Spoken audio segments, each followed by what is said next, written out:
कुदरती जड़ी बूटियों से बने अनमोल उपहार आयुलाइन के उत्पादों को रखे हमेशा याद।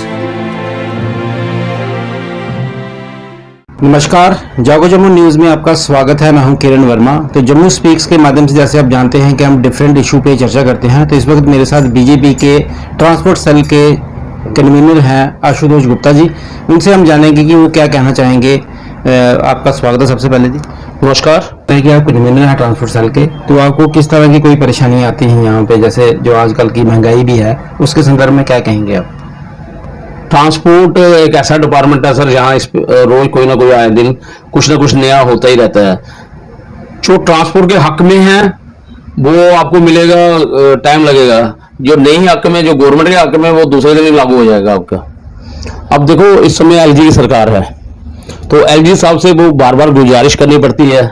कोई भी, जैसे अगर कोई किराया बढ़ाना है तब भी एलजी साहब से गुजारिश करनी पड़ती है।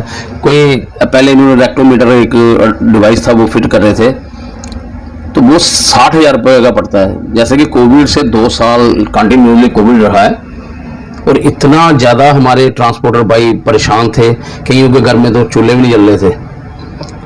तो उस समय 60,000 रुपये निकालना, एक जिसके पास 1 या 2 गाड़ी होगी, मेरे ख्याल बड़ा नामुमकिन जैसा काम था, नेक्स्ट टू इम्पॉसिबल। ऐसे ऐसे कई मुद्दे रहे हैं, जैसे रेक्टोमीटर का आपको बताया, पैसेंजर टैक्स का अभी माननीय एलजी साहब ने हमारा 50% 2 साल का किया, कंसेशन दी है इसमें पैसेंजर टैक्स में। एक आपके माध्यम से हमें एक एलजी साहब से या बाकी जो जितने भी एडमिनिस्ट्रेशन में बैठे हुए हैं, जो बंद कमरों में एसी में बैठ के हमारे जैसे मजदूरों का भी वो करते हैं फैसला, उनके दिमाग में एक बात डालना चाहता हूं कि ड्यूटी में पैसेंजर टैक्स नहीं होता है, ना ही टोकन टैक्स होता है। चलो टोकन टैक्स देते भी हैं, कहीं ड्यूटी में है, दिल्ली में भी है और चंडीगढ़ में भी है, पर पैसेंजर टैक्स नहीं है, ना दिल्ली में ना चंडीगढ़ में, वो भी ड्यूटी है। अब जब 2 साल गाड़ी चली नहीं तो उसमें टोकन कहां से आएगा? टोकन टैक्स भी है। अब माननीय एलजी साहब से हम ये भी गुजारिश करते हैं आपके माध्यम से कि अगर हो सके तो ये टोकन टैक्स भी 2 साल का जो पीरियड था कोविड का माफ किया जाए, क्योंकि हमारे ट्रांसपोर्टरों को उस समय राहत तो नहीं मिली है, ना तो बैंक से कोई राहत मिली है। बैंक वालों ने किस्तें इंस्टॉलमेंट जरूर छोड़ी थी फॉर द टाइम पीरियड 6 महीने की, पर इंटरेस्ट तब भी लगा, तब भी पैसे पूरे ही देने पड़ रहे हैं। और कई ऐसे छोटे छोटे मसाइल हैं ट्रांसपोर्टरों के रोजमर्रा के जिंदगी में। आप कई बार यूनिफॉर्म डालो, वो करो, ये करो, यूनिफॉर्म नहीं है, कोई कागज किसी वक्त कोई कंप्लेंट नहीं है, वो 1 मिनट में ट्रैफिक वालों चलान कर देते हैं। मैं ट्रैफिक वालों को भी आपके माध्यम से रिक्वेस्ट करना चाहता हूँ, जहां तक हो सके थोड़ा सा इनके साथ कोऑपरेट करें। आपने बताया बीजेपी के कन्वीनर हैं ट्रांसपोर्ट सेल के, तो क्या आपको भी दिक्कतें आती हैं? क्या आपकी अपनी सरकार है, प्रशासन है, तो क्या फिर भी दिक्कतें आती है आप लोगों को? साहब, मैंने अभी आपको बताया कि ये सरकार इस समय एलजी साहब की सरकार है। अगर हमारी सरकार आएगी तो मैं आपके माध्यम से पूरे ट्रांसपोर्टर भाइयों को ये आश्वासन देना चाहता हूँ, कभी कोई दिक्कत नहीं होने देंगे। जब तक हम बैठे हैं कोई दिक्कत नहीं होने देंगे। हमारे प्रधान श्री रविंद्र रैना जी का एक बड़ा स्नेह है ट्रांसपोर्टर भाइयों के साथ, उनकी तरफ से हमें खुली छूट है कि आप अच्छा काम करो। और हर कोने में जहां की हमारे ट्रांसपोर्टर भाई हैं, वो पूरे स्टेट में ही हैं, किसी की एक गाड़ी है, किसी का ऑटो है, किसी की बस है, किसी की मेटाडोर है, हम आखिरी कोने तक पहुंच रहे हैं। हर एक भाई के पास मदद के लिए जाते हैं। अगर जो भी परेशानी है, आपके सामने ये ऑफिस अभी खुला है हमारा, हमने 1 से 4 यहाँ मीटिंग रखी होती है कि कोई भी जिसको भी कोई परेशानी होती है वो आ सकता है हमारे पास। इस समय रिसेंटली एक जीपीएस का मुद्दा था, आज भी हम सेक्रेटरीट में जाके हमने उसको भी हल किया है। इन्होंने जीपीएस लगवा दिया, पर वहां जहाँ कंट्रोल रूम नहीं बनाया है। माननीय हमारे हरदेव जी कमिश्नर सेक्रेटरी ट्रांसपोर्ट भी हैं, जो इलेक्शन कमिश्नर है हमारे, वो कमिश्नर सेक्रेटरी जी ट्रांसपोर्ट के, उन्होंने एक आर्डर निकाला है कि जीपीएस के बिना गाड़ी पास नहीं होगी, गाड़ी नहीं पास होगी। जीपीएस लगाने के बाद भी इनकी रेंज में नहीं आ रहा है, उन्होंने कंट्रोल रूम नहीं बनाया अपना। अब आज वो सेक्रेटरीट में जाके आरडीओ साहब से मिलके, टीसी साहब से मिलके आज वो थोड़ा सा मसला इनका हल हुआ है कि अब वो आरसी इनको देने लगे हैं, फिटनेस देने लगे हैं। पहले क्या था, गाड़ी पास नहीं हो रही थी बिना उसके जीपीएस लगाने के बाद भी गाड़ी पास नहीं हो रही है, क्योंकि उन्होंने कंट्रोल रूम बनाया नहीं है, पर ऑर्डर निकाल दिया कि जीपीएस के बिना गाड़ी पास नहीं होगी।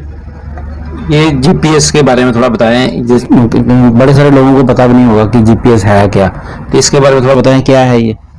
जीपीएस से आपकी गाड़ी रेंज में रहती है कि जो आप, अगर वो आजकल नेट का जमाना है, ऑनलाइन जमाना है, उससे ये है कि आप फोन से भी देख सकते हैं कि आपकी गाड़ी किस जगह पे है, कहाँ है इस समय। ये जीपीएस का फायदा भी है, पर इन्होंने अभी अगर कंट्रोल रूम बनाया होता है इनकी रेंज में आती। आज अब वो कर रहे हैं, देखो काम करना शुरू किया। उसमें कास्ट क्या है जीपीएस में, कितनी जीपीएस की कास्ट 5,000 रुपये है जी। तो हमारे जो ट्रांसपोर्टर भाई हैं, क्या उनको कोई दिक्कत आ रही है जीपीएस लगाने में? अगर रेंज में पता लग जाता है कि रेंज पता लग जाएगी गाड़ी कहाँ पे है, तो फिर ये तो लगानी चाहिए। नहीं, लगा रहे हैं, अब लगा रहे हैं, लगा के भी पास नहीं हो रही थी ना गाड़ी, इनके पास वो नहीं था, कंट्रोल रूम नहीं बनाया इन्होंने, आरटीओ ने जी।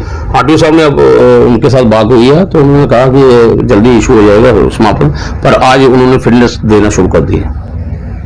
आप बीजेपी से संबंध रखते हैं, तो हमारे जो यहाँ के जो लोग हैं ना, मैं हटके एक सवाल पूछूंगा आपसे। बहुत परेशानी है यहाँ पर लोगों को, जैसे महंगाई को लेके युवा लोग हैं सड़कों पे हैं, महाराजा हरि सिंह जी की छुट्टी है 144 लगाई गई है, क्या कहेंगे, क्या ये सही है? महाराजा हरि सिंह जी की छुट्टी होनी चाहिए, हम खुद कहते हैं। हमारे डेलीगेशन माननीय कविंदर गुप्ता जी भी बोल रहे थे इसके बारे में, और रविंद्र रैना जी ने भी बोला है कि छुट्टी जरूर होगी, ये प्रोसेस में है, टाइम लगेगा पर छुट्टी होगी। हम भी जम्मू के हैं, महाराजा हरि सिंह जी हमारे सिर माथे पे हैं, तो हम चाहते हैं कि इसकी छुट्टी हो, और होगी, जरूर होगी, और बीजेपी के टर्नओवर में ही होगी। युवा लोग जो सड़कों पे हैं उनके बारे में क्या कहेंगे कि कोई सुनवाई नहीं है? सबकी सुनवाई है, अब टाइम लगता है। आज बीजेपी की सरकार आई तो इनको भी लगा कि हमारी सरकार है। अब देखो आप कितना प्यार है, जिससे प्यार होता है लड़ाई झगड़े भी उसी से होते हैं। कितना प्यार है लोगों में आज रोष जरूर है, पर उनको ये पता है कि हक अगर दिलाएगी तो बीजेपी ही दिलाएगी। कल आपने एक बयान देखा होगा, जुबा राजपूत सभा जी का मैं पढ़ रहा था, उन्होंने बोला कि बीजेपी के राज में ही छुट्टी होगी, और बीजेपी के ही राज में ही ये दिल्ली विजिटर्स को भी मिलेगा भत्ता, और ये परमानेंट भी अभी होंगे और जल्दी होंगे। ये स्ट्रीमलाइन पे है ये कार्य, तो थोड़ा सा इनको भी रखना चाहिए। आप बताएं कि इलेक्शन होनी चाहिए जल्द से जल्द, डिले हो रहे हैं, बिल्कुल होना चाहिए। वो हमारा काम नहीं है, वो इलेक्शन कमीशन का काम है। ये बीजेपी अब ओपोजिशन का काम है कि बोलना है। अब बीजेपी ने थोड़ा इलेक्शन करवानी है। हमारी एक सिस्टम है, सिस्टम से होती है, सिस्टम इलेक्शन कमीशन के पास है। वो जब चाहेंगे, जब वो समझेंगे कि माहौल ठीक है, इलेक्शन का है माहौल, तो करवा देंगे, उसमें कोई परेशानी नहीं है। और हम भी चाहते हैं इलेक्शन हो, आप भी चाहते हो, कोई हमारे जितने भी जम्मू कश्मीर के लोग हैं, युवा हैं, बुजुर्ग हैं, सब चाहते हैं इलेक्शन हो। आज आपने देखा होगा कि घर घर तिरंगा, हर घर तिरंगा, मोदी जी की मुहिम चली थी।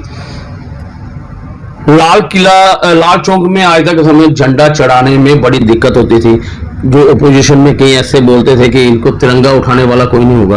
आज 3 दिन पहले मैं श्रीनगर के दौरे पे था, तो मैं देख रहा था कि हमें लग रहा है कि हम इंडिया में हैं।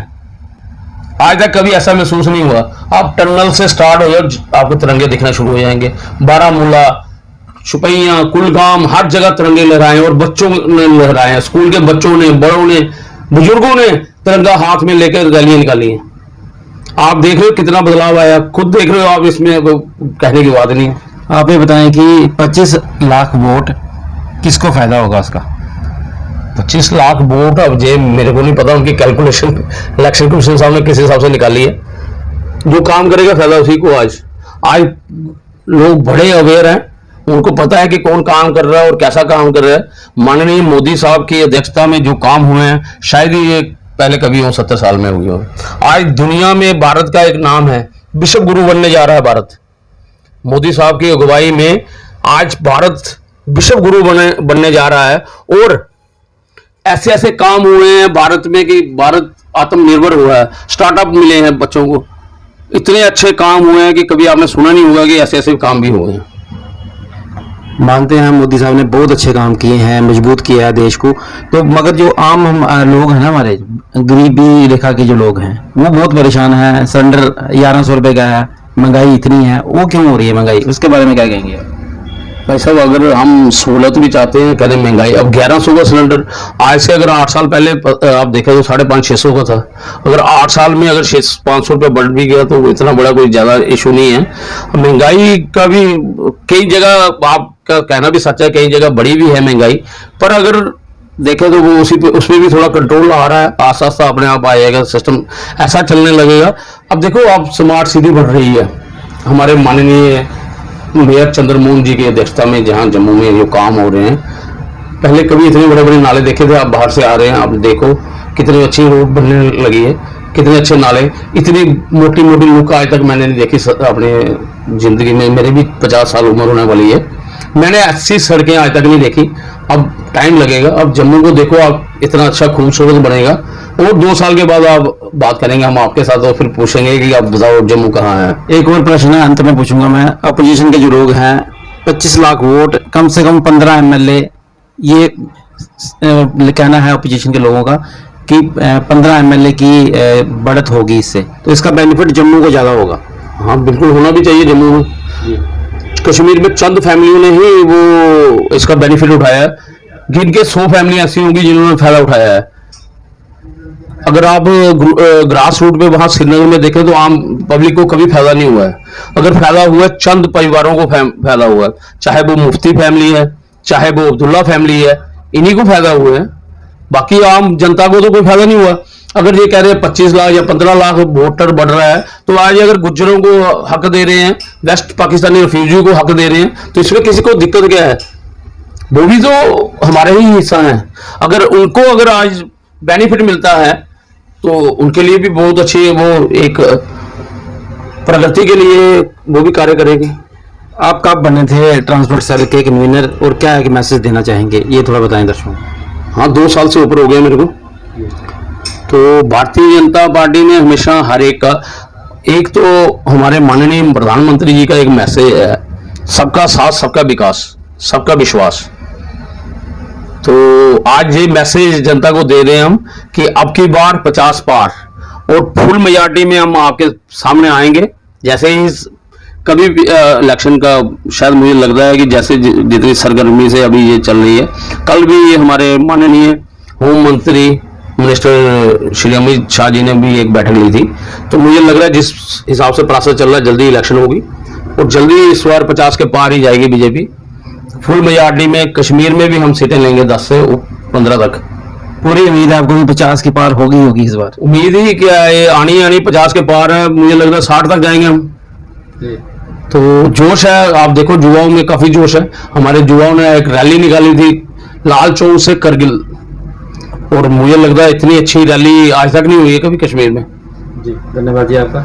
तो दर्शकों, जम्मू स्पीक्स के माध्यम से मेरे साथ थे बीजेपी सेल के कन्वीनर थे जम्मू कश्मीर के आशुतोष गुप्ता जी। इनका मानना है कि इस बार 50 पार होगी बीजेपी, और आने वाले दिनों में हमारी सरकार होगी, और जल्द ही जल्द इलेक्शन भी आएंगे यहाँ पे, और डेवलपमेंट भी होगी लोगों की। तो हमें उम्मीद है कि इनकी बातचीत आपको पसंद आई होगी। फिर मिलेंगे एक और नए विषय के साथ। नमस्कार। कुदरती जड़ी बूटियों से बने अनमोल उपहार आयु लाइन के उत्पादों को रखे हमेशा याद।